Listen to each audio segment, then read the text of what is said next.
I'm Velshi with MSNBC. I am in Birmingham, Alabama to mark Black History Month. This year we commemorate the 151st anniversary of the 15th Amendment, which said that the right to vote could not be denied on account of race. I'm teaming up with the National Constitution Center for a more perfect union to answer your constitutional questions. And joining me is Jeffrey Rosen. He's the president and CEO of the National Constitution Center.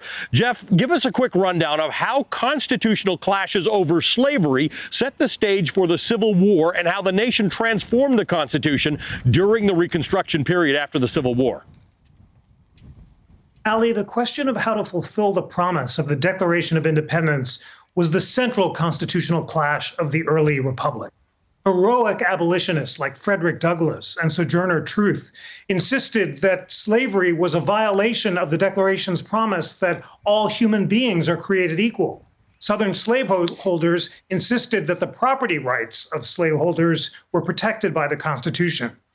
The Supreme Court put its thumb on the scales in the infamous Dred Scott decision in 1857, where Chief Justice Taney struck down the Missouri Compromise, allowing states in the federal territories to ban slavery and holding that African Americans had no rights which white men were bound to respect. As Justice Benjamin Curtis pointed out in his dissenting opinion, this was wrong historically. 5 states at the time of the Articles of Confederation had granted rights to free African Americans. President Lincoln stands before Independence Hall in 1861 on the way to his inauguration and says, "I would rather be assassinated on this spot than violate the principles of the Declaration of Independence," and he promises a new birth of freedom at Gettysburg.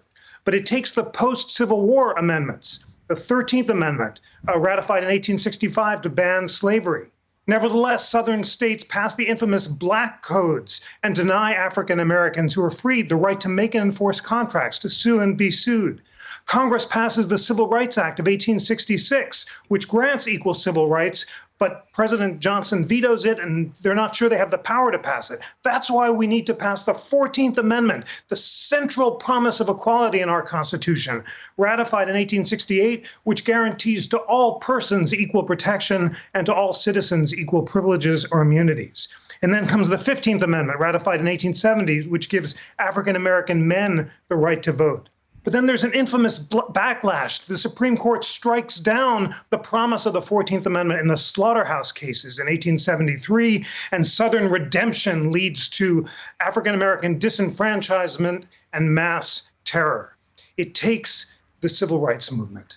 It started in the 20s and 30s in the courts, Thurgood Marshall's victory in Brown versus Board of Education in 1954, and then, Ali, the Birmingham March of 1863, where you are now, which insists on the promise of equal civil rights, and then Martin Luther King stands on the Washington Mall in 1963 and says that the promissory note of the Declaration of Independence shall at last be enshrined in the Constitution. That leads to the Civil Rights Movement, the Voting Rights Act of 1965, the Civil Rights Act of 1964, and as always, the struggle continues.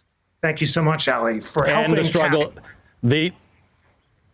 you are right. That is right. The struggle for that more perfect union, despite all those improvements that were made over time, does continue. Thank you for shining such a great light on it. Jeffrey Rosen is the president and the CEO of the National Constitution Center.